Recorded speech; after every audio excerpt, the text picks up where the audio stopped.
Welcome to our channel. Today we how to restore Salesforce custom report types after permissions reset step by step clearly. To restore Salesforce custom report types after a permissions reset, start by logging into your Salesforce account. Navigate to the setup menu by clicking on the gear icon in the upper right corner. In the quick find bar, type report types and select report types from the drop-down. Locate the custom report type you want to restore from the list. Click on the name of the custom report type to open its detail page. Scroll down to the field layout section and ensure that relevant fields are visible. Next, review the deployment status to confirm it is set to deployed. If it is not deployed, click the edit button and change the deployment status to deployed.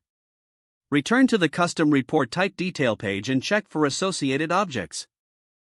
Expand the object settings to verify that the necessary permissions are assigned. If permissions for certain profiles are missing, click on Edit Assignments.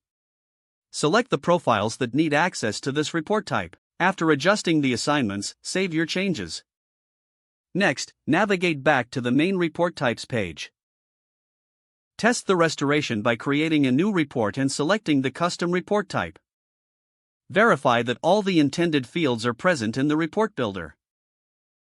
If any issues persist, double-check your object permissions and field level security. Once everything is confirmed, proceed to inform users about the restored custom report type. This will ensure that all relevant team members have the information needed to utilize the report effectively. If the page does not load, refresh the browser or try again in a private or incognito window. Make sure you are using the correct email address, then retype it carefully to avoid small typos. If your password is not accepted, use the reset option and create a new strong password you can remember. Check your spam folder for verification or security emails, then complete any requested confirmation steps. Enable two-factor authentication if available to improve account security and reduce unauthorized access risk. After signing in, review your profile details so your contact information and settings are accurate and current. If you see an error message, note it down and try again after restarting your device and internet connection. Log out when you finish, especially on shared devices, to keep your account and payment information secure. If the page does not load, refresh the browser or try again in a private or incognito window.